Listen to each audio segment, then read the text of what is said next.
That scene where all like the stuff is just like flying at Luke and then he flies off, like you're just like, oh, the dark side's like really scary. And you really get like more of a feel of what the dark side means. Welcome to the Crooked Table Podcast, where we discuss the world of film from a fresh angle. And now your host, Robert Yanis Jr. Welcome to the Crooked Table Podcast. This is Rob. On this show, we democratize the film criticism conversation by bringing on fans and critics alike to dig into their personal connection to a current or classic release. That's what we usually do. However, we're currently covering a different film in the Star Wars saga every month leading up to the release of The Rise of Skywalker in December and the end of, I guess, the Skywalker saga as a whole. So this episode, I am pleased to welcome to the show Candace Kaw. Candace, welcome to the Crooked Table Podcast. Hi, thanks for having me, Robert. So tell listeners a little bit about who you are, I guess how we know each other, and what you have going on. Well, we know each other from college. We worked on The Oracle, which is University of South Florida's newspaper. Back in the day, go Montage. I have a podcast called Geeky Girl Gab, where me and two of my friends, Vanessa and Bree, we talk about pretty much everything nerdy under the sun from a girl's perspective.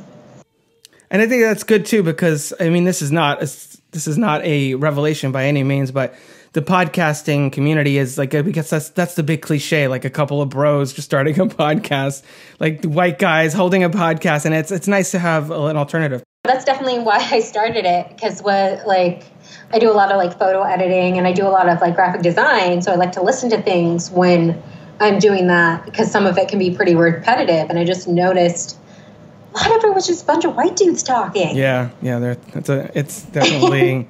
It's definitely a problem, diversity in the podcasting sphere, but I think it's getting a lot better. You know, there are shows like yours, and there's another. I had Karen Peterson from Citizen Dame podcast on a couple months ago, and there are just four women talking about film, four female film critics. So, I mean, I think, you know, in the entertainment sphere, I actually think it's probably even worse in entertainment, just because it's usually, as you mentioned, a bunch of white dudes just talking about Marvel and Star Wars and indie film or whatever what have you, just kind of getting a very myopic view of pop culture right now. Yeah, definitely. And like myself and my friend Bree were both women of color, or like mixed. So we have a little bit of a different experience, and I think it's good to have a different point of view about things. Yeah, totally. So thus far, we're recording this in the middle of July, or like the early part of July. Thus far, I would ask you what your favorite film of the year, what the geekiest film of the year is so far. But I mean, I as far as geekiest, I think that answer is probably pretty obvious. So yeah, what is your takeaway as far as the geeky world of film for 2019 thus far? It's been a lot of sequels and remakes. It really has. It's been nothing but, and I'll have to admit that I saw Aladdin. I'm getting tickets for Lion King, all the Marvel movies, everything, you know. But I really did, one of the films I really loved was Late Night, Mindy Kaling's. Oh, yeah. And Emma Thompson, which isn't really geeky, even though she's a big nerd. It was hilarious. I heard that, and I meant to see it, and I didn't. It was actually in theaters very briefly, like in wide release. Actually, it was my dad's suggestion for Father's Day for me to take him to go see that. So I was like, yeah, let's go see a ladies' film. Yeah, there you go. Excellent. So, since we're talking about Star Wars this episode, obviously, I wanted to get a little bit of a sense for what your experience is with the Star Wars saga. When did you first get into it, and how big a role has it played in your fandom, I guess, in general? Well, actually, going back to my father, he's been the reason I love movies so much. He grew up in India, so he going to the cinema was a huge deal for him. And they wouldn't get all the American movies, but they obviously got the big ones, like the musicals and Star Wars. So in 1997, when the 20th anniversary came out, I vividly remember this. He took me to see A New Hope. And I just remember thinking, I was a child, I was like, I'll appease the old man, I'll go watch it, but I'm not going to like it. And then I saw it, and I was like, this is amazing. And then we ran to a rental place called Fiction and Flicks. Yes, I'm that old. And we just rented all of the trilogy, and I got my little sister to watch it, and then we saw it all in theaters, because every month they would come out with a re-release of the special edition, if you remember. That's actually funny that was really your first exposure to it in a way, because that's kind of how I got into. I mean, at this point, listeners have heard my side of the story probably a few times, but to briefly summarize, that was very similar to my deal. Like, I knew about Star Wars as a kid, but I didn't really get into it until the special editions were about to come out. We rented all 3 movies, and I kind of absorbed them over a weekend. And then saw each of the original trilogy in theaters, special edition wise, and it just kind of grew from there. And then I was 13, I think, at that point when that happened. So I was probably a little bit older than most Star Wars fans getting into it. But yeah, so that's very similar to my story. So that's funny. Yeah, and I mean, I had been on Star Tours a bunch it was called MGM at the time, but I had no point of reference for it. But like, I remember being in the queue and some guy going like, "You should watch the movies. You'd really like them." And I feel like the people who like get into Star Wars, at least back in the day, before there were all these movies, it's their parents were into it, right. Or they had like some family member was into it and would get you hooked. Like, I got my little cousin into it, and it just became like a family thing.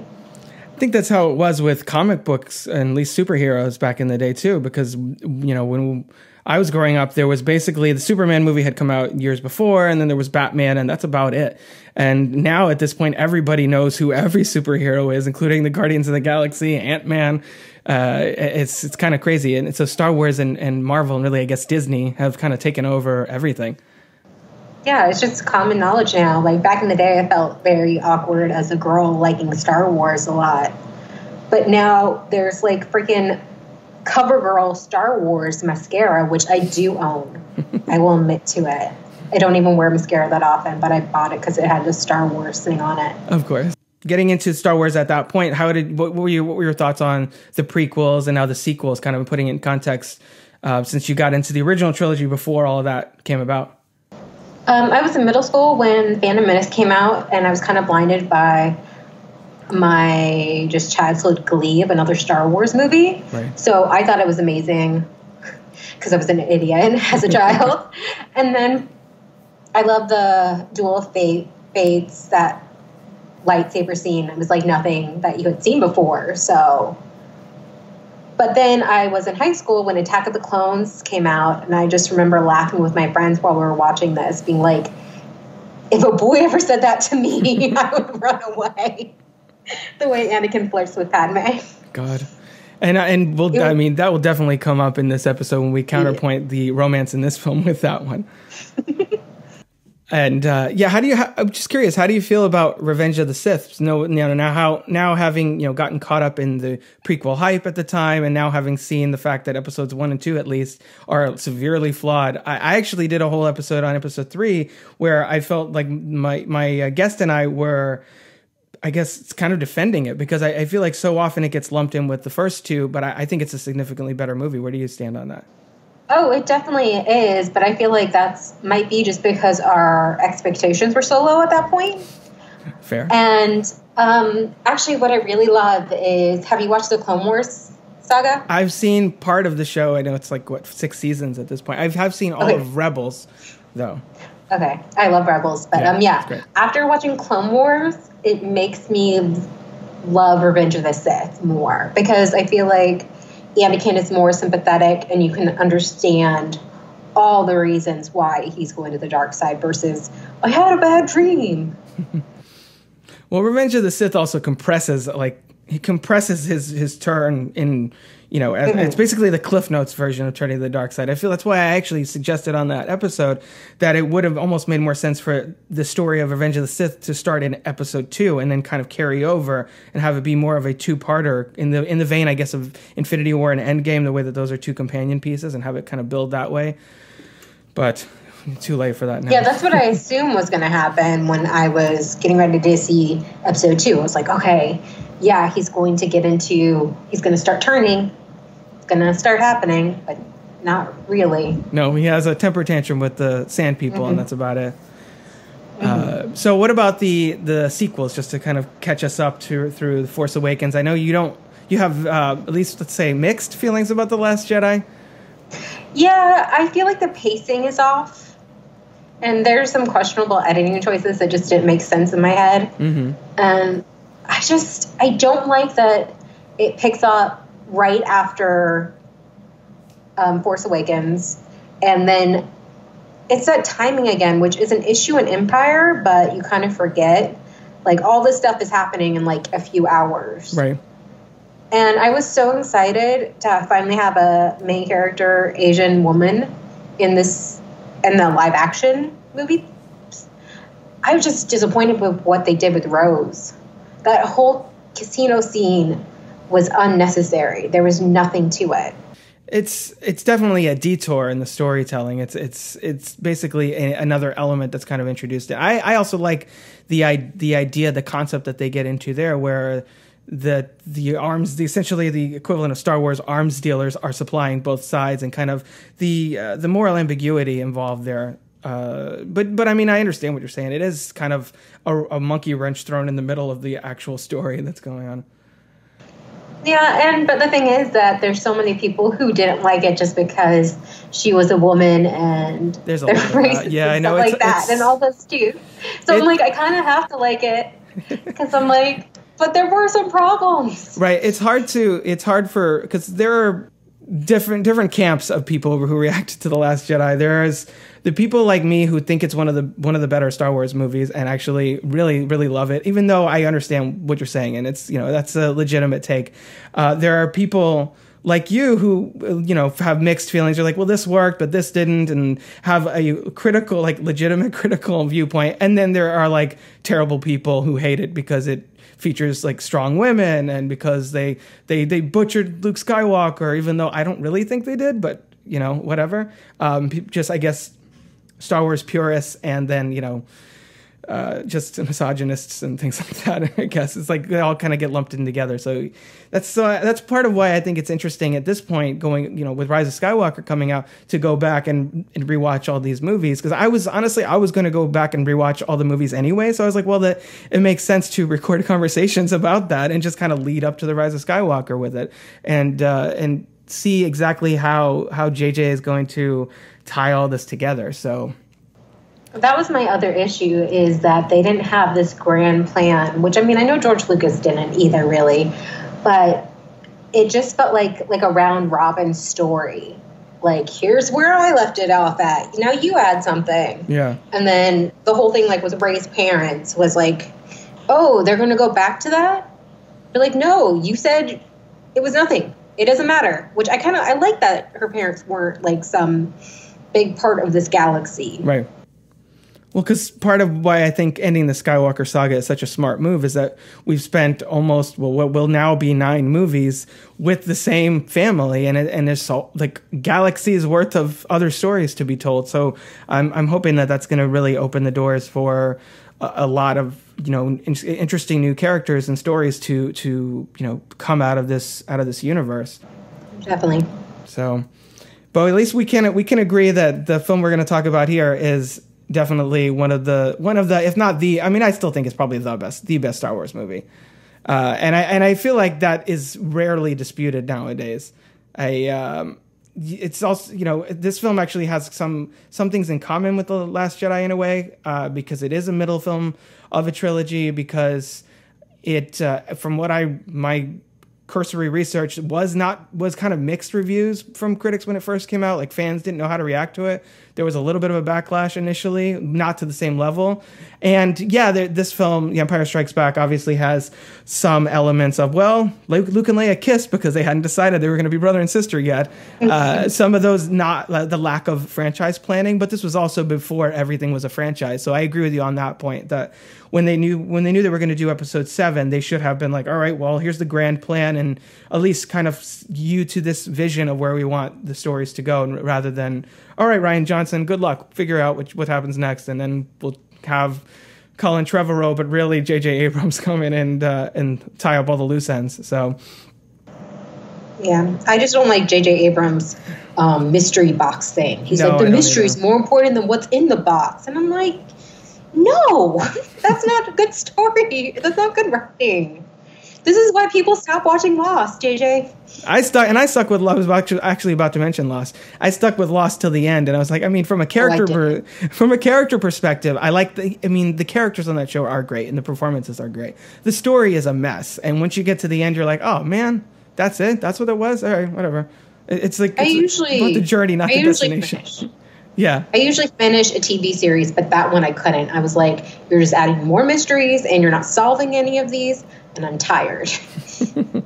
Yeah, I'm very reticent now about getting involved in TV shows for that reason, for the reason with Lost, where at the end you just felt like didn't really tie together in a satisfying way. For How I Met Your Mother, which I know we've talked about before, where you had 9 seasons, and then you're like, ugh, you just wasted like the last 5 seasons or whatever. Well, I guess it's like 3. The last like 3 seasons is really when it kind of fell off the rails. Or Smallville, which went on forever, and I kind of got involved watching that in the early seasons. No, that's another one I stopped watching because they should have just let that die. It was getting really old. He was getting old. He should have been Superman by then. And it was getting to a point during that last season that it was on, and I was just like, barely paying attention. Like, are we done yet? Because I just want to see him be Superman and move on. But anyway, that has nothing to do with what we're talking about this episode. So this episode, we're going to be talking about The Empire Strikes Back. So let's listen to a little bit of the trailer right now. Luke Skywalker and Han Solo rescued the princess, destroyed the Death Star, but their story didn't end there.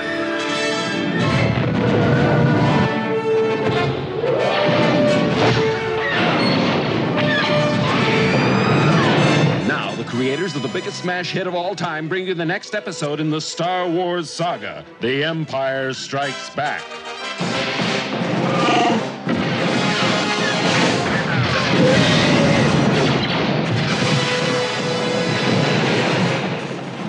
The continuing story of our band of heroes: Luke Skywalker, Princess Leia, Han Solo, C-3PO, R2-D2, and Chewbacca.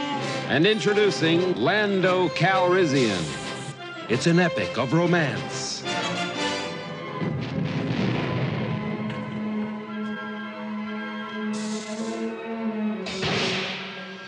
of heroes and villains,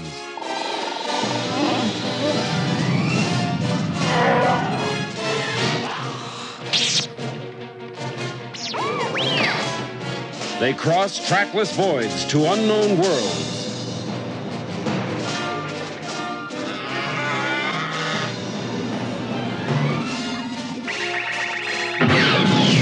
A galactic odyssey against oppression.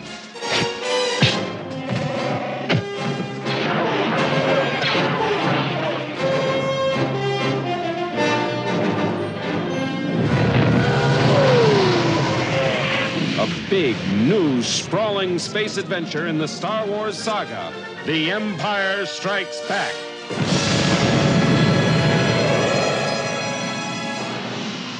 Coming to your galaxy next summer. That was a little bit of the trailer for The Empire Strikes Back, directed by Irvin Kershner. And I always think it's funny that this 1980 film from Irvin Kershner came... this is a director that has did a lot of films, but I don't think had any huge releases prior to this that I'm 100% aware of. I know he did Eyes of Laura Mars, which is a Faye Dunaway film from I think 1978 or something that I only know because my mom liked it, so I saw it as a kid. But really, I think the more noteworthy part of the production is really the script by Lee Brackett and Lawrence Kasdan and story by Lucas. And let me ask you, since your podcast focus on geek properties from a female perspective, do you think the fact that this is the only Star Wars film, at least of the main saga, that has a credited female screenwriter, do you think that is reflected in the finished product? I definitely do think that Leia is written better in a way. Mm-hmm. More sympathetic. Yeah, I mean, there's some things that are kind of problematic about like Leia and the love story now that I look at it and things like that. But it just has more heart to it than any of the other movies, I feel. Mm-hmm. So what elements, I guess, to get into Leia's depiction and the love story? What elements of the Han and Leia relationship, I guess, even though not really, at this point, do you think are problematic? That scene in the Millennium Falcon, which I used to think was so romantic until I watched a YouTube video that mentions that she says like no 6 times. when her hands are dirty? Yeah. It's like, my hands are dirty too. What are you afraid of? Yeah. Yeah. That's a very common thing, I think, from films. And because I remember in the first Rocky, there's a scene kind of even more aggressive than that. Or like, Blade Runner comes to mind where you're like, Jesus. Yeah, it's a lot of Harrison Ford because Indiana Jones 2 also, the second, the one that's a prequel, not a sequel. Oh yeah, Temple of Doom. Temple of Doom, yeah. And she's like, get away from me. And he's like, kiss. God. So Harrison Ford has some questionable stuff. Yeah. It's not his fault. It's the writing's fault. I agree with you. I think Leia and the Leia, aside from that moment, which is a little problematic.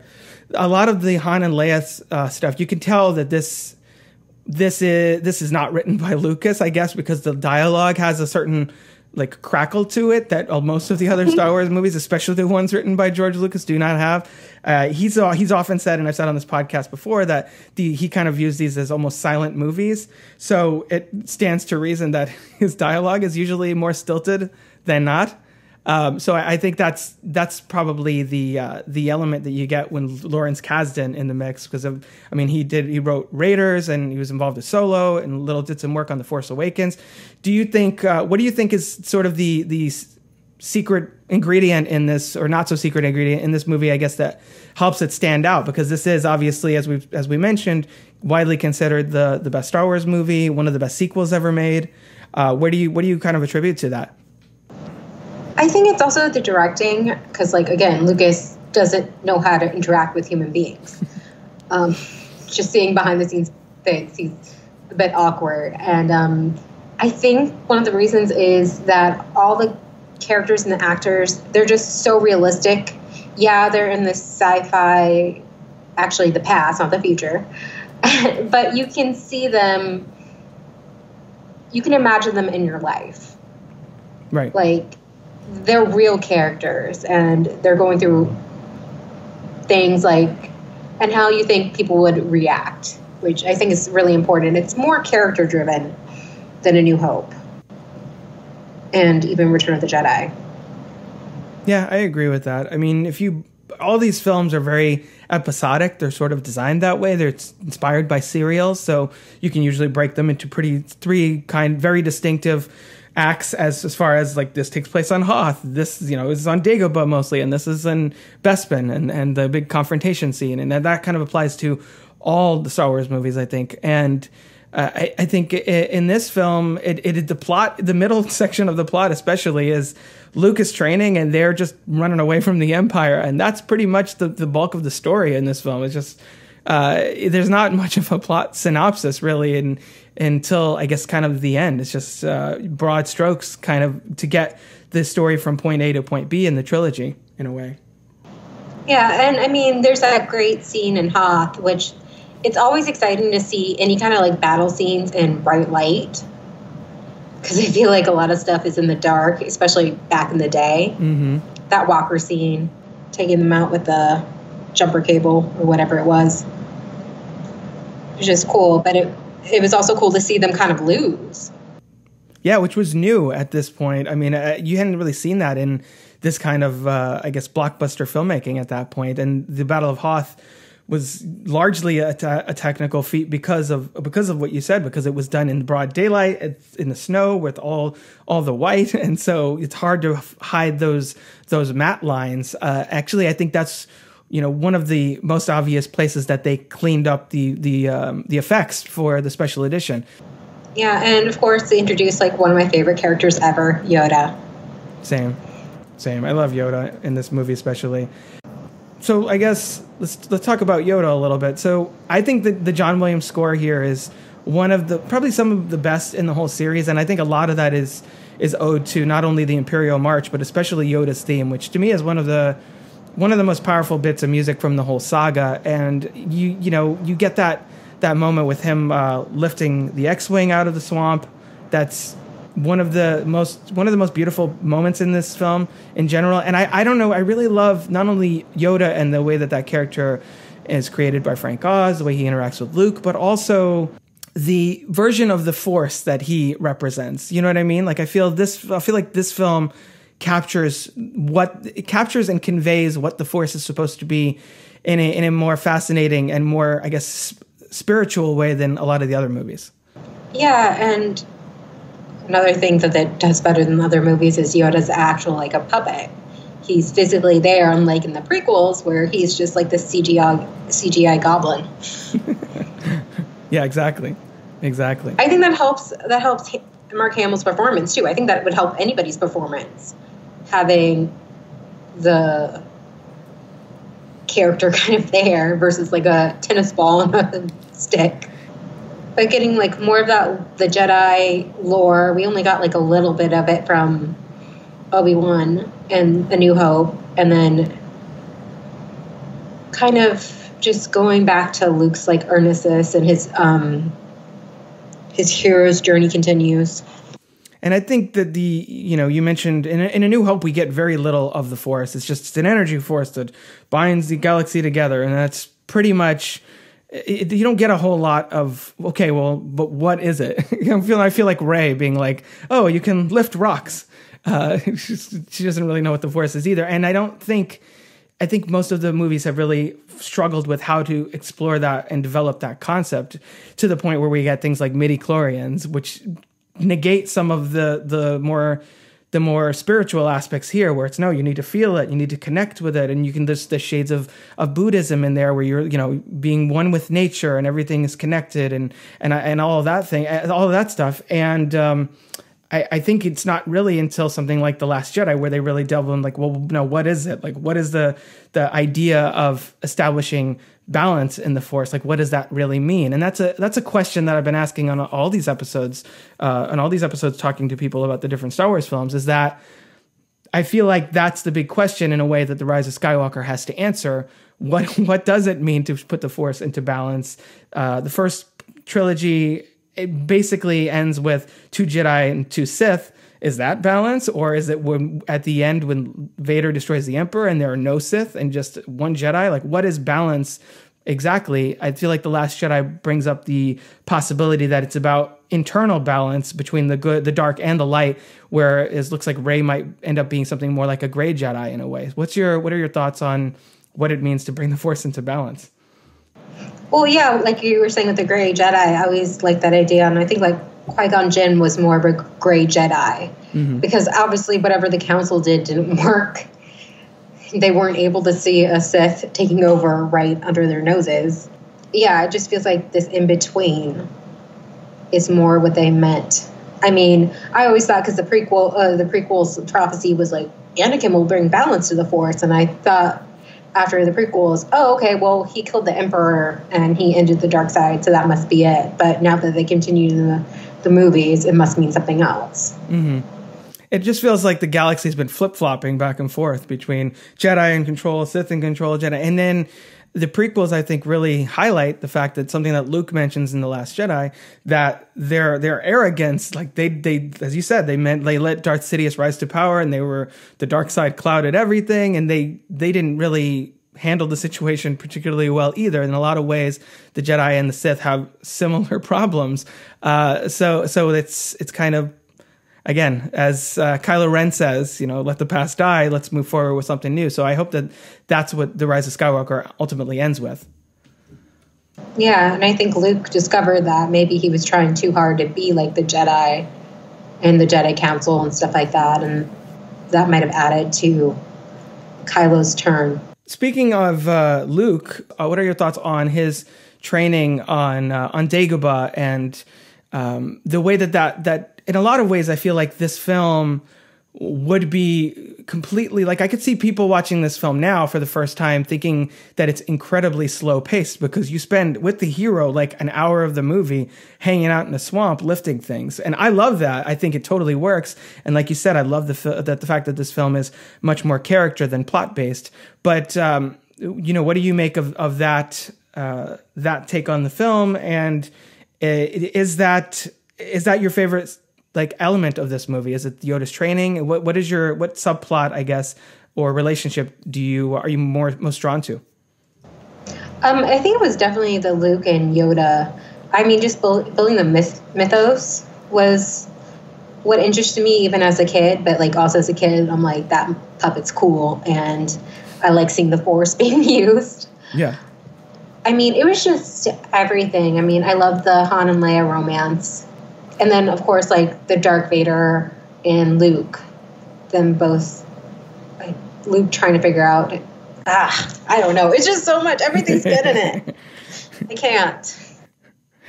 Yeah, no, I mean, I think that Frank Oz is probably easily the MVP of this movie, because Yoda is I think the X factor in a way that makes this film the best of the original trilogy.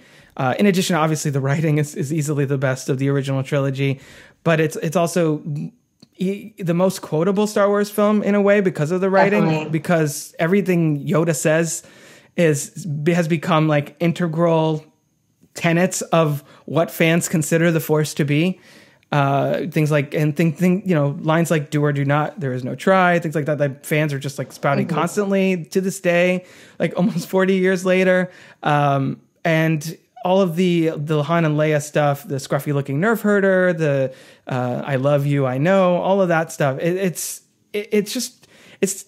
also a tightly edited, like you were saying with the editing. It's very, in a way, even though the Dagobah stuff feels kind of protracted from a modern context, the film like constantly moves. Like every scene, it has a level of urgency in a way on the Rebel side of things, because they're just constantly trying to evade the Empire at every turn.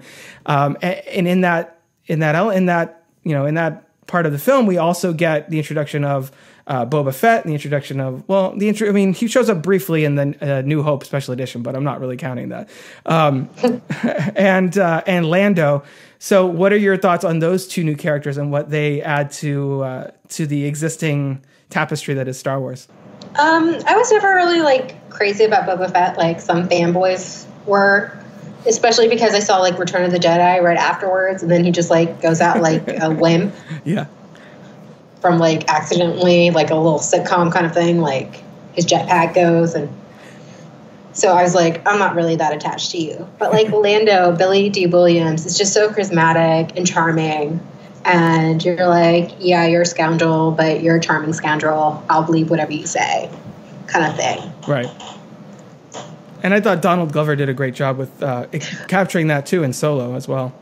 He was my favorite thing about the whole thing about Solo. Same. He was like, I was like, can we just do a Lando movie instead and maybe have Han as a side character? This is obviously a tangent from Empire, but not really. But yeah, I agree. I mean, I have friends that really love Solo, and it's like one of their oddly favorite Star Wars movies, and I did not get that at all. Like, I thought it was fine, but it just felt like a Wikipedia entry come to life on Han Solo. It's like, this is how he got the ship. This is how he got the gun. This is how he got. I'm like, I don't really need to see that dramatized. Thanks. So when I see all these, Solo 2 trending on Twitter or whatever, I'm just, why don't we just pivot, make it, like you said, make it a Lando movie, a Star Wars story. And then, have it expand it that way. Have it just kind of be a chain of spinoffs, a Lando movie, and then, I don't know, a Kira movie or something, or a Maul movie. There's other ways to expand that, explore those stories with Crimson Dawn and all of that without just having it be stuck on Han Solo. Because I didn't think Alden Ehrenreich's performance was bad, but it's also, I don't know, it just felt like unnecessary, and in a way that's silly to say, because these are all fictional stories. They're all in a way kind of unnecessary, I guess, but it just felt like a detour that they could have spent that 100-200 million doing something much more interesting with Star Wars. Yeah, and the thing is with these movies is they weren't books before, they weren't legends or anything like that. The actors are what make the characters, I feel, especially since, like we've talked about, like George Lucas doesn't understand human beings. So, I mean, like how, like, Harrison Ford changed the I love you too to I know. That was his idea. Because he had the grasp of the character. He helped build that character. So it was just hard to see any, like, I still thought the movie was fun, but at the same time, I was like, I don't really get that this is Han. I think they should have gone younger, like a teenager. Mm-hmm. I don't know. I think he might have meant to be a teenager, but like, and then it could be like Kid Han, you know, having adventures. And it's a little bit more believable. But like, oh God, whatever the actor's name is was the same age as Harrison Ford was in A New Hope. Right, exactly. I was about to say. Like, how does this turn into that, you know? And his arc in Solo, and then we'll stop shitting on Solo and move back to Empire.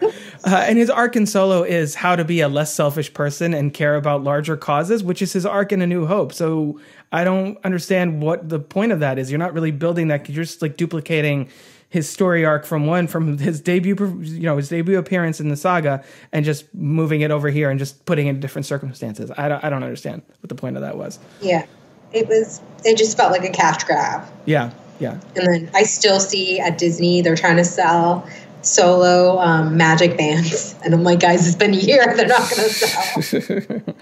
And then Hot Topic had a Kira Funko Pop for $3. Oh, wow.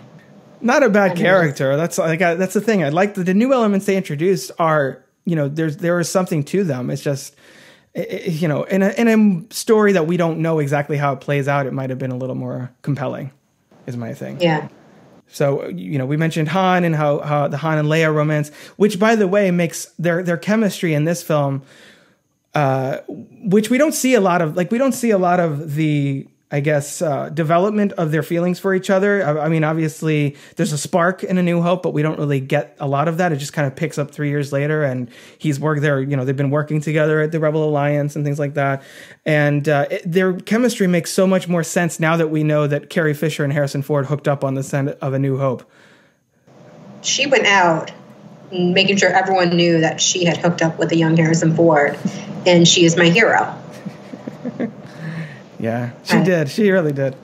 Because, you kind of wonder, I'm like, are they that good of actors, or are they? But yeah. So yeah, it was because it was real. The fact that this was the Star Wars romance, and then we knew that we were going to get some kind of a love story with Anakin in Episode 2, which is the antithesis to this one in basically every single way. I mean, The Empire came out in 1980, and Attack of the Clones came out in 2002. But this one has a couple problematic moments. The other one is like problematic beyond repair. He's basically stalking her throughout the whole movie in a way. So what is it other than that obvious difference about the Han and Leia relationship that you think sets it apart, and why has that not really been duplicated in any other Star Wars movie? Well, I think one of the things is, like, again, they have that chemistry that is just so hard to deny. Mm-hmm. That you feel like they've gone on adventures before this. They've had some history between the two of them.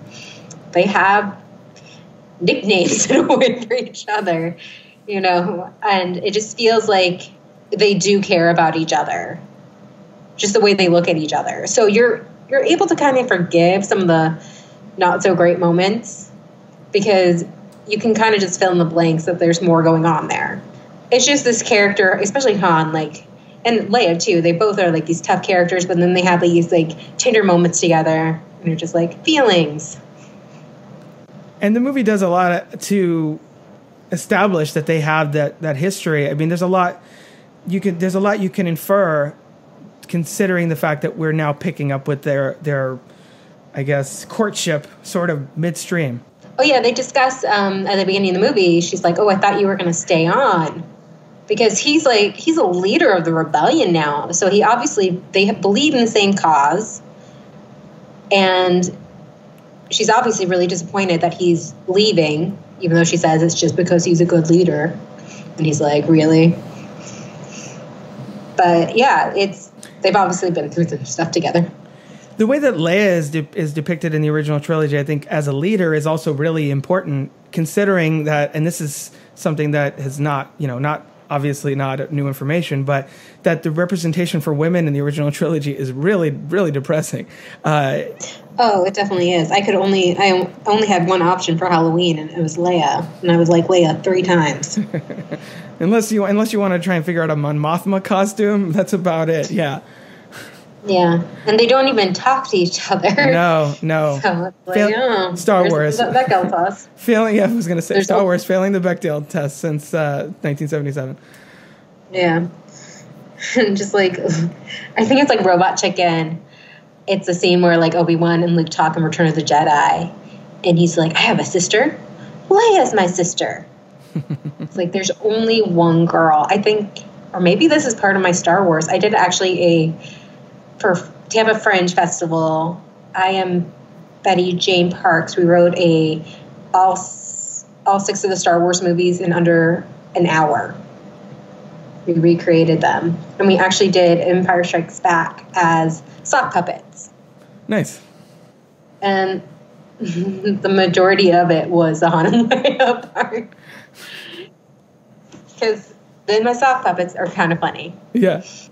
I think the idea was initially that they were going to bring another woman into the story and introduce her as Leia, as Luke's sister, but then I guess Lucas just was like, oh, let's just wrap it up with the third one and just. He probably didn't want to talk to another girl. Probably. It's like, oh, I have to talk to more people and figure out. Yeah. Like I already have a cast. We're done. But yeah, because they do mention in when Luke leaves to face Vader in Cloud City. Is it Obi-Wan or Yoda? One of them goes, "There is another." Yes. Obi-Wan says, "That boy was our last hope," and then Yoda says, "No, there's another," which now, because we know that Obi-Wan knows that Leia exists, makes Obi-Wan look like a dick who's like, Leia can't handle this. Luke, she's a lady. We can only, exactly. There's only one of them in the galaxy. We have to, take care of her. Or like we have to start all over. Yeah. That always struck me as funny, that scene, because we know that Leia is a factor in the prequels, and that Obi-Wan, was there when she was born, and so obviously he knows that whole situation. So that always felt that there's a little bit of a weird disconnect there, and that's one of the many little inconsistencies with the prequels specifically. Yeah, there's a lot of that, especially with Revenge of the Sith, where everyone just has to be like, they're like, okay, everybody get ready for New Hope. You got to be here, and I got to be there. And just like, we're ready. We're ready. Even though it was just like really rushed at the end. Yeah. How this protocol droid's mind wiped. You take this baby, you take this baby, and break. See you in 20 years. And yeah, Yoda's like, I'm going to go hang out in Dagobah, even though there's other stuff I could be doing and helping people, because apparently there's still Jedi left, and according to Star Wars Rebels, and Ahsoka's just hanging out there. Go find Ahsoka, guys. Sorry. I really hope. I was just, reading something online again about another, the rumor that they want to do Ahsoka, either in a movie or a Disney Plus series or something. And I would be totally down for that, especially if they pick up from where, maybe where Rebels ended and kind of drive that story a little more going forward. I think Ahsoka is probably one of the few elements of the animated shows that we can probably count on seeing in live action sooner rather than later, especially considering she's the only one that I can think of that has broken out as such a fan favorite to that extreme, where people are like, yes, Ahsoka, make an Ahsoka thing. Nobody's saying that about Ezra Bridger, for example, or anything like that. So I would love to see that. I mean, Sabine has like a really big part in my heart because she's played by an Indian actress. So like her like ethnicity was kind of like a mystery, but I'm like, I'm going to pretend that she's whatever I am, kind of thing. Yeah. So I'm just like, Sabine would be great. But also, Forrest Whitaker's character in Rogue One was in Clone Wars originally as a teenager. And then they brought him to Rebels. Right. So they've dabbled in it a little bit now. They've done it. So I mean, Ahsoka, you got to wonder where Ahsoka's been with like after Return of the Jedi, where Luke is. Yeah, there's a lot of gaps to fill in there. That's why when I see them using their resources to make something like Solo, I'm like, dudes, Really? There's so many other things you could be doing. If you're going to make a spin-off film for an existing character, where's my Obi-Wan movie with Ewan McGregor? Before he gets old and crotchety like Alec Guinness did. Exactly. But, so did you know about the Vader, Luke, I am your father, twist before you saw the movie? I think I did. I think it's one of those things, and it's funny because as of this recording, I recorded an episode, I think a week or two ago, about Fight Club. And, there's obviously a big twist in that movie, too. Mm-hmm. And I think it's kind of one of those elements where I knew about it, but I didn't know that I knew about it until it happened. And I was like, oh, yeah, that's right. I forgot that part of it. Like, it didn't so come as a complete... everywhere. Exactly, yeah. Or Psycho, or... I don't know, Usual Suspects, things like that, where it's one of those ubiquitous plot twists that it's one of the reasons that I don't want to show my daughter Empire until she gets to that right point where she can get she can feel the impact of that twist, and then I can show her the other movies and things like that. So it's I know that I think I did know about it, but I mean, it doesn't make me love it any less. I think it's easily one of the best twists ever in movies, and the fact that it upends everything and not only changes the course of this trilogy, but also changes Luke's path and makes him question everything. In watching it this time, the search your feelings, you know it to be true, actually reminded me a lot of, we mentioned it already, the Rey and Kylo Ren thing about her parents, where he tells her, but he's like, you already know. Why don't you just say it? Like, then that I think that's an element of that scene that a lot of people are misreading.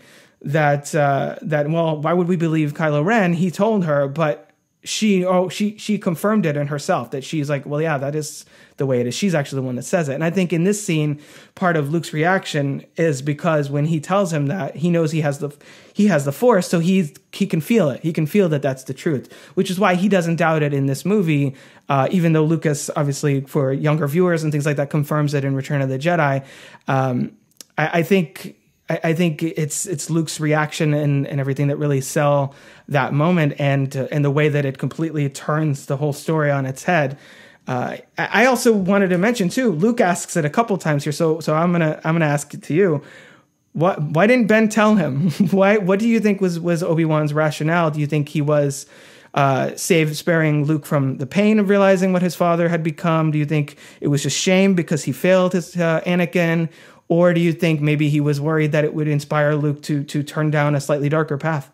I think it's a little bit of all those things. He's like really hurt. He considers Anakin his brother, and he's also his mentor. He should have kind of noticed that he was going down this path, but he didn't.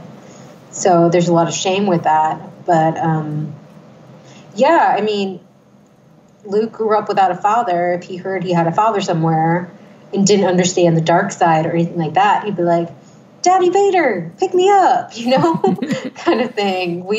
You don't know. Like, there was a point where I think, like, it's kind of that thing, like, in real life where you're like, okay, I'm going to say it. I'm going to say it when the time's right. But then you wait so long to say something that you're like, it's too long. I waited too long to actually say it. Right. Yeah, there was no right time to tell him that his father was like a homicidal maniac who killed younglings. And I don't think that they knew exactly what that twist was going to be when they did A New Hope, but they knew that there was going to be something that they were holding back, I think, because when he asks about his father, he asks Obi-Wan about his father at the Lars homestead in A New Hope, Alec Guinness kind of does this like hesitation face before he like makes up his, he tells him the truth from a certain point of view, basically. And I think that moment plays really well when you go back and rewatch the entire trilogy. I don't know. He just sells it so well. Alec Guinness, in the conversation they have in Return of the Jedi about like how he kind of told him like Darth Vader did kill your father in a way. He consumed him. Yeah, he consumed who was Anakin Skywalker. And it's crazy, too, because in 1979 or whenever they shot this, the lengths that they went to keep that twist intact, there were different, I feel like there were different versions of the script. There were definitely another line that David Prowse said on set. Yeah, they said that Obi-Wan killed your father. Right, exactly. And is what they said. I think Luke or Mark Hamill was one of the only people, him, George Lucas, and I think the director, or like there were only there were only a few people on set that knew anything about that. And it's like they were trying to beat the internet before there was an internet to leak spoilers and things like that. So I feel like in a lot of ways, this movie kind of marks the beginning of our modern spoiler culture. Yeah, and you can just imagine what would have happened if like Twitter existed back then, and the kind of things that would have been spoiled. Oh my gosh, I know. Hashtag I'm your father. And it was, yeah, and it's interesting. Just like so many people did not believe it was true until Return of the Jedi like confirmed it. Right. So they spent like 3 years being like, Vader's lying. He's just trying to get him on his side. Yeah, we have the luxury now of just popping in the next Blu-ray and moving on from there. Or tweeting a director and being like the Russo brothers, be like, why did this happen? And then like, it happened because of this and this. And this is true. You know, kind of thing. And speaking to the impact of the big twist, I think it's also really telling that we mentioned the special editions a few times, that this one of the original trilogy is actually the one that has the fewest amount of changes. I think it's mostly cleaning up visual effects. There's some I think they add some visuals to the windows in Cloud City, like the approach is a little bit differently, a little bit more elaborate. But really the only major changes are, I guess, in the Wampa attack. You actually see the Wampa in that scene. They added some footage there. Tamara Morrison doing the voice of Boba Fett to pick up, the consistency with Jango. And then later in the Blu-ray when they added Ian McDiarmid as the Emperor. How do you feel about the changes that they made to this basically perfect film, and do you think that they add to the experience or hurt it in some way? I personally think changing the Emperor is a lot different than changing Anakin at the end of Return of the Jedi. Mm-hmm. Just because it helps. Like, if I'm going to show this movie to somebody who's never seen Star Wars before, and I start with A New Hope and go on and then the prequels, it just helps it, flow better and make more sense, because I think like the original Emperor was like a woman or something. It was like an old woman with like orangutan eyes, I think, superimposed over her face, because they had no idea what they wanted that character to look like design wise. So it's just like, I don't know, he's got to look otherworldly, I guess. Yeah. So, and I mean, like, I love that. The Emperor is like super creepy. I mean, like when everyone heard the laugh at the end of the trailer for Rise of the Skywalker, everyone knew whose laugh that was. Right. There's definitely some things that he adds that I just find unnecessary, like the singing in Jabba's palace. Geez, Return of the Jedi is a hot mess with some of that stuff. Yeah. Yeah. But yeah, Empire Strikes Back, the stuff he does change, it doesn't do anything to the story. It doesn't take away, it doesn't ruin the pacing or anything like that. So, I mean, I kind of understand it. Yeah, I like the in the Emperor scene specifically, they tweaked the dialogue a little bit, because obviously now they have the hindsight of knowing exactly what has happened before, having had the prequels and everything at that point, and it highlights a little bit more hints at Vader's I guess, call to Luke at the end of the movie, where he's like, join me, we can rule the galaxy as father and son, because that scene with the Emperor now has a little bit of an undercurrent that obviously Vader knows more than he's letting on with the Emperor. The Emperor's like, the son of Skywalker must not become a Jedi, blah, blah, blah. He's like, how could that be possible? Obviously Vader can feel that's his son, after encountering him in A New Hope, and he has already an inkling of what's going on with that. So, that he's basically trying to keep that on the down low so that he can recruit Luke to overthrow the Emperor, which he says to Luke at the end of the film, which makes sense, because that's why there's always two Sith. They're always betraying each other. Even in Revenge of the Sith, he's telling Padme, he's like, hey, I'm more powerful than the Chancellor. I could overthrow him. We can make things the way we want them to be. So I like that element of it too, that it hints at a kind of a power struggle between the two Sith Lords over the course of the movie, that they're kind of vying for who's going to who's going to get Luke to their side to overthrow the other person, I guess, if that makes sense. Yeah, because there can only be two, and Vader knows that, and he's like, "Oh, you want my son on your side? You just want a younger man, I guess. You know, want to replace me." But that also probably started Vader's descent, especially against the Emperor, like realizing, "Oh, he lied to me that like Padme died and the baby's with him." Mm. Yeah. So she wasn't dead. She might have died, but she wasn't dead by his hand. And she was alive enough to give birth. And then she lost the will to live, apparently. Oh, I hate that so much. Yeah, I love Revenge of the Sith, but that's one element that I'm like, I couldn't have done something different there. I don't know. I think they were trying to go over like the fan theory, and my personal fan theory is that she was feeling the transformation of Anakin. They were so interlocked with the Force, it just like kind of killed her. Mm-hmm. Yeah, that her life essence was being sucked through the Force to help Vader live.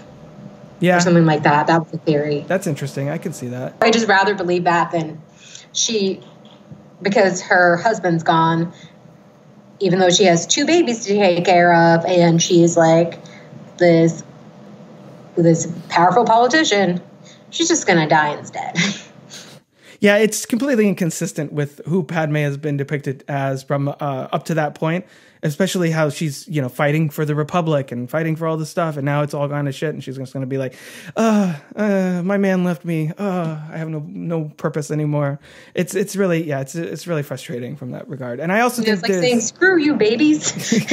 You're on your own. Uncle Obi-Wan's take care of you. There's also an element, I think, in Revenge of the Sith, and then we'll get back to Empire, obviously, that I think it's a little bit of a self-fulfilling prophecy where he reacted to the dream that he was having, which may have been even placed in his head by Palpatine in some way, since we know from The Last Jedi, I guess, that you can like force project and put visions on each other and things like that. So I wouldn't be surprised if it was sort of one of those situations where if Anakin hadn't reacted the way that he reacted to those dreams, he basically caused all of it in a way, kind of like she didn't die by his hand, but kind of also by his hand, sort of. It's weird. It's a very murky, the end of that movie, and I don't even know if Lucas himself really knows what happened there.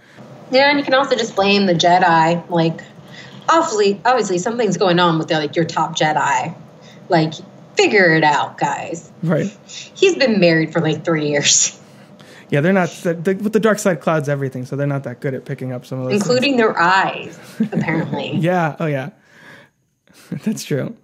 I do like, though, that the prequels do add a sense of history to the original trilogy. I mean, there are certain elements where it doesn't add up, like we said. But, for example, the thing with Slave One following Han Solo, which Lucas sort of retconned a little bit in Attack of the Clones, where Obi-Wan kind of pulls off a similar trick where he unloads the spare parts canister and kind of drifts away with those. And then Jango Fett had, that Boba Fett basically saw a variation on what Han does here with the garbage.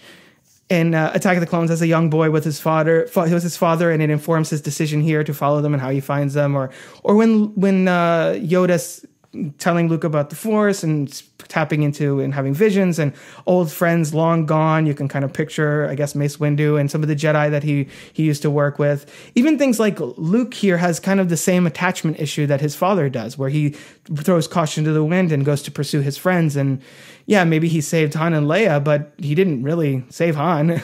I mean, Han is still in the situation that he is in part, I guess, because they were unsure if Harrison Ford was going to come back for Return of the Jedi. But the prequels do add that element where you can kind of see the parallels between Luke and then what happened to Anakin. So what do you think about the way that all fits together, and the way that the prequels maybe they don't tarnish this as much because we still have these movies standing on their own, but they do recontextualize them a bit.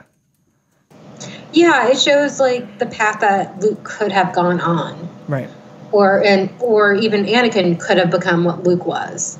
The prequels add some stuff, but I don't know. The prequels helped me out a lot with like Obi-Wan's character, because Ewan McGregor was just such a solid performance in there. Mm-hmm. That I kind of feel like I understand Obi-Wan more.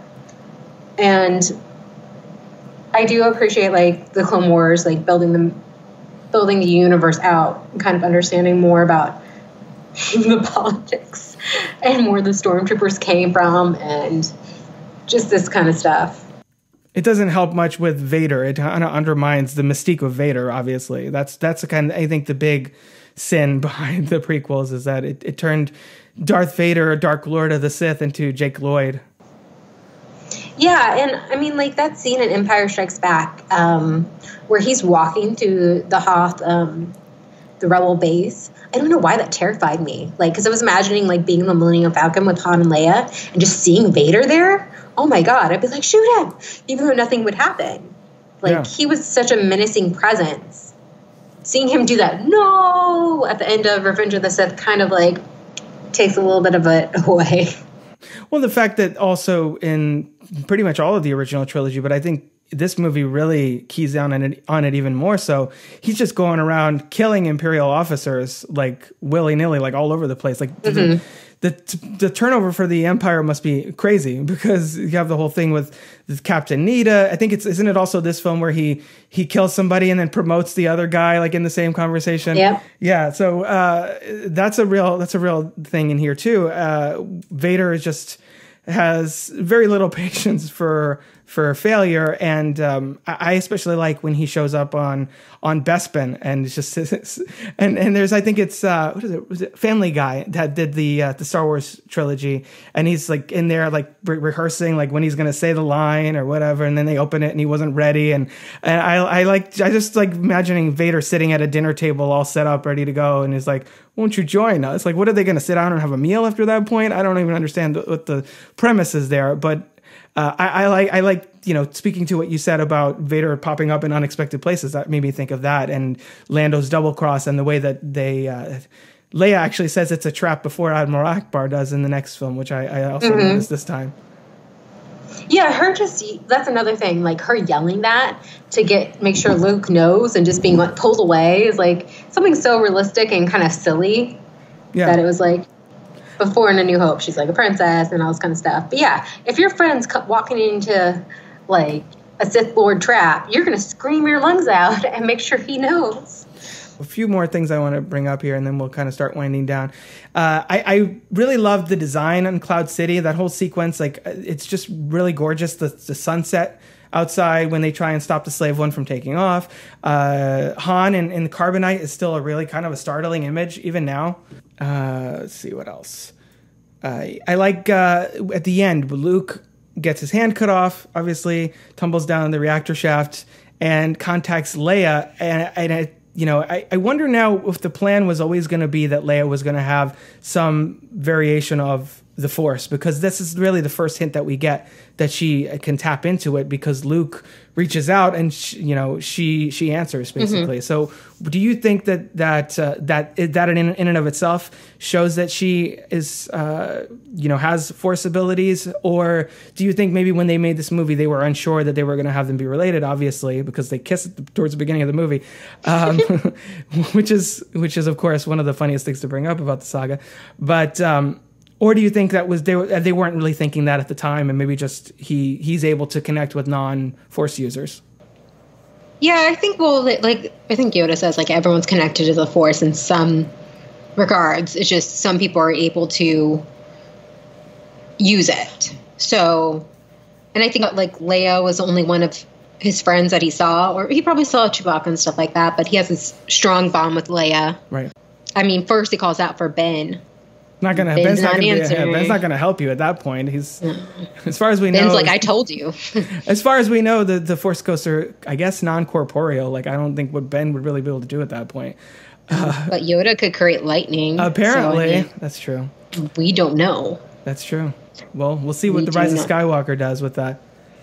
Yeah, they're just like all these Force ghosts just beat up Kylo Ren. It would be awesome. That would be awesome. Just all strike him down with lightning. Well, they have some podcast or wherever I read this, they called the Rey and Kylo I guess, communications. They did kind of a variation on FaceTime, and they called it Force Time. So that's what I like to call it, Force Time. But you have Force Time, you have now the Force projection, so I feel like all bets are off now as far as what we can do here. This was actually the first one where we got Force Jump in this movie for the first time, I believe. And yeah, I think that's really exploring the range of abilities that Force users have. I think is always really fun. One other thing I wanted to bring up too is the Vision Quest in the Dark Side Cave.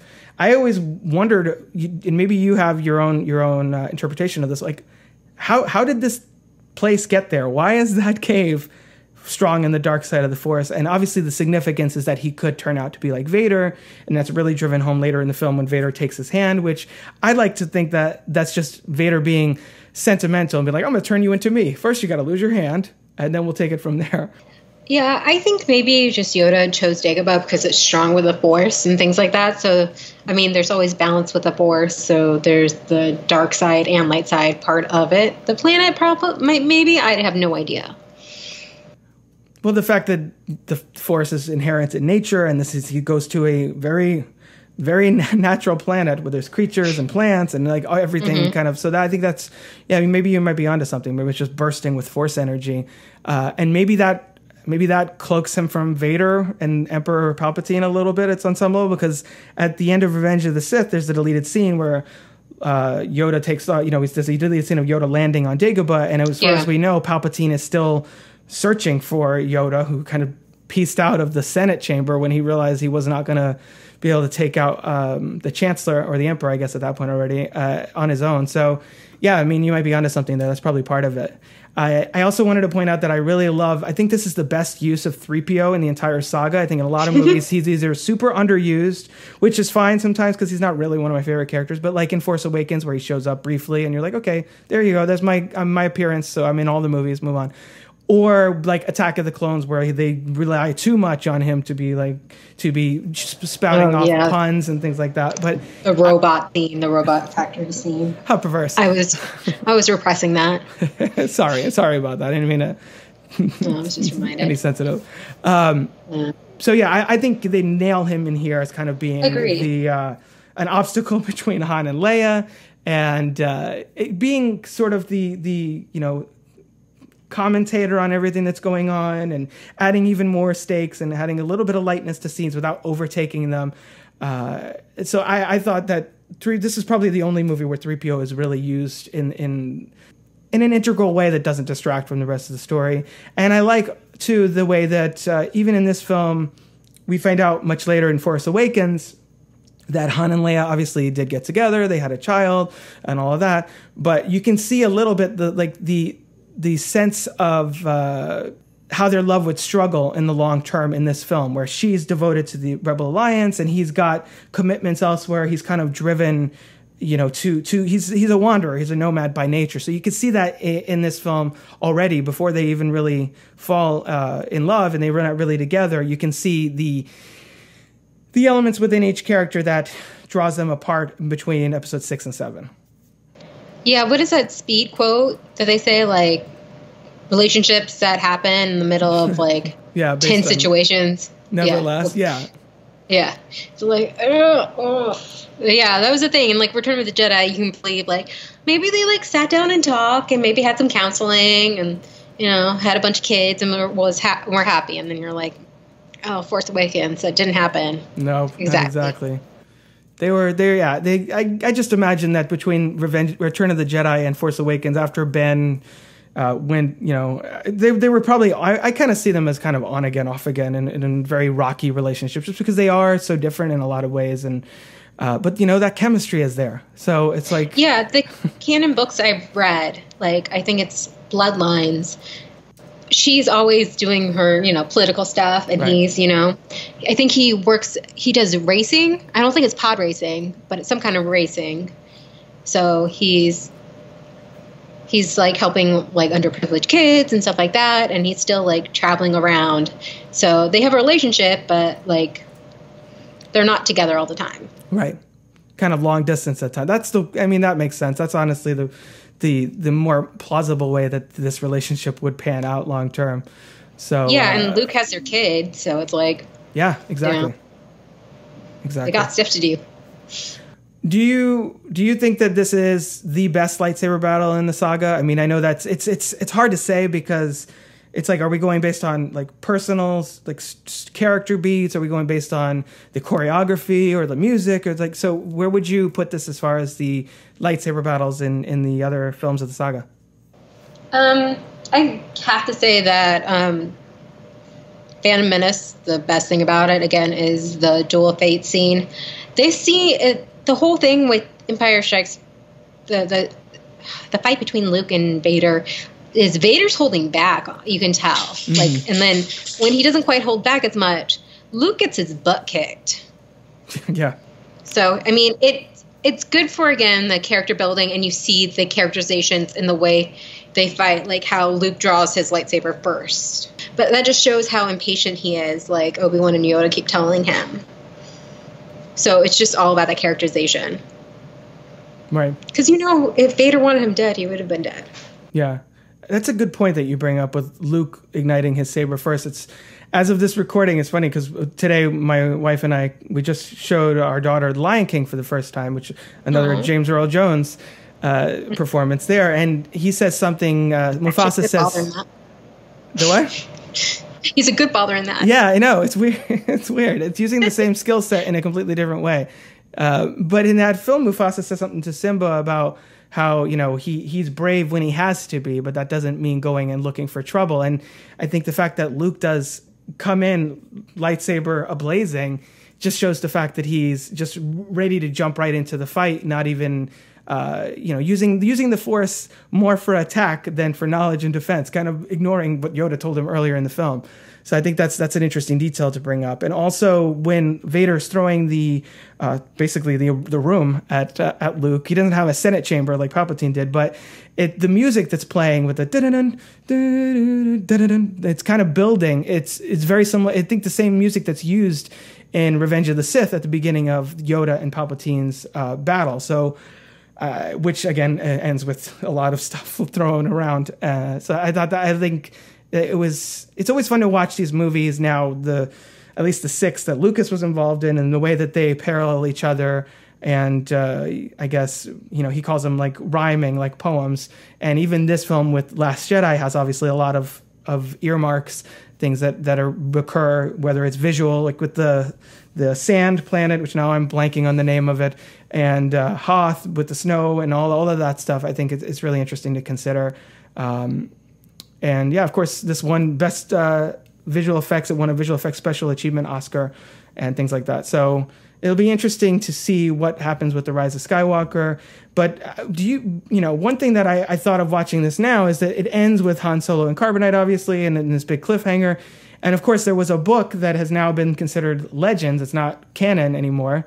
Shadows of the Empire, which tells that story that takes place in between this film and Return of the Jedi. Since Lucasfilm clearly is at a little bit of an impasse with the Star Wars films, where they're developing stuff, but they don't really know 100% where they're going long term. They're not rolling out the red carpet Marvel style and be like, here's the next 10 movies we're coming out with.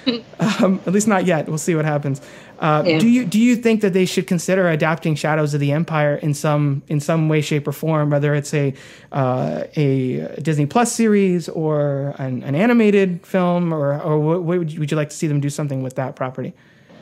I remember reading it as a kid and liking it, but at the same time, like if Carrie Fisher can't be Leia, right? I'm not sure if I want it. Yeah. And yeah, it could be like an animated series or something like that, but. There's so many, like you were saying before, there's so many other stories to tell. Right. The universe is so big. That's because that's always, of all the many, many Star Wars novels, that's one of the ones that pretty much, like I only read a couple of them, or a few of them really growing up, and that was one of the ones that I had because it fills in such a huge gap in the saga. So I'd be curious to see if they would at least draw maybe elements from that. I mean, even Admiral Thrawn showed up on Rebels, so I wouldn't be surprised if they pick and choose parts of that for something. But yeah, I agree with you. It'd be kind of impossible to do anything live action without obviously recasting Leia, and I don't think that's something that they want to do, and I don't think that's something anybody really wants to see them do. But yeah, I read all all the books. I read the X-Wing series. I mean, there was too many, so I didn't read all of them. Right. But yeah, I like how they're bringing some of the more popular things like Thrawn into Rebels. So it's not quite like Legends is dead. Exactly. I think that book is still considered canon in a way. Like, I don't think it disagrees. I haven't read it since Disney took over. If it disagrees with some of the mythos of the official Star Wars canon. Yeah, they might not have contradicted it yet, which I guess, again, kind of lends, the possibility that they could re-canonize it at some point and do something with that. So it'll be interesting to see what they do going forward. So as for Empire Strikes Back, is there anything else that we didn't talk about that you wanted to touch on? As a child, Yoda being that silly puppet, like silly Muppet kind of character at the beginning, I thought was the best thing in the entire world. Yeah. When he's just throwing things around and doing that, like, kind of laugh. I thought that was like amazing as a child. And I was like, and then I was like, oh my God, he's a Jedi Knight? It got me. Well, especially, and I love his whole, basically he's testing Luke's patience, and he's trying to, right out the gate, he's already slipping into the mentor and the teacher mode before Luke even knows what the hell's going on, which I think is great. But also, if you're like me and you grew up loving the Muppets, the fact that you basically have essentially a Muppet in the Star Wars movies as one of the most important characters in the saga, I love that, like, to pieces. That's part of probably the reason that Yoda is considered one of my favorite characters, just because of how badass the character is, but also just the way he's brought to life with Frank Oz doing the voice and performing the puppet and all that stuff. That's why it was so powerful a moment for me to see him pop up again in The Last Jedi in puppet form, with Frank Oz performing and all that stuff, even kind of acting kind of mischievous and like messing with Luke again a little bit. So that was obviously a real throwback, and one of the many ways in which Last Jedi kind of hat tips to Empire without retelling the story. Carbon. Yeah, looking at you, Force Awakens. Even though I love that movie, but the fact that it does you a little too close to A New Hope is definitely a valid concern. So if there's not anything else, Candace, can you tell people where they can find you on social media? Yeah, we're Geeky Girl Gab. We're on Twitter, Facebook, and Instagram. And you can find our podcasts wherever podcasts are. So great. So Candace Kaw, thank you so much for coming on the Crooked Table podcast. People listening to this episode, if you want to hear Candace talk about more fun geeky stuff, definitely check out Geeky Girl Gab. This was a lot of fun. I'm glad we got a chance to talk and be on a podcast together. Finally, I know we've been talking about one forever, about collaborating, and it just keeps slipping through the cracks. But if you were gonna come on this podcast for anything, it makes sense that it was your favorite movie, basically. Yeah, my favorite movie of all time, like, period. Right. Not just Star Wars movie. Yeah, not just Star Wars. Just like, yeah.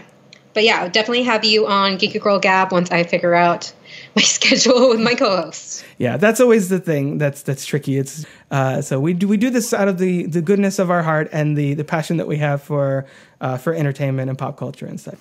Great. Okay, well, thanks. Thanks, Candace. It was great. Have a good one. If you're interested in joining me on the show to chat about one of your favorite films, head on over to crookedtable.com/guest. Or you can consider supporting the show at patreon.com/crookedtable. Of course, you can always find more podcasts, reviews, videos, and other movie-related goodies over at crookedtable.com. Until next time, this has been the Crooked Table Podcast, and I've been Rob. This has been a production of crookedtable.com. All rights reserved. CROOKED.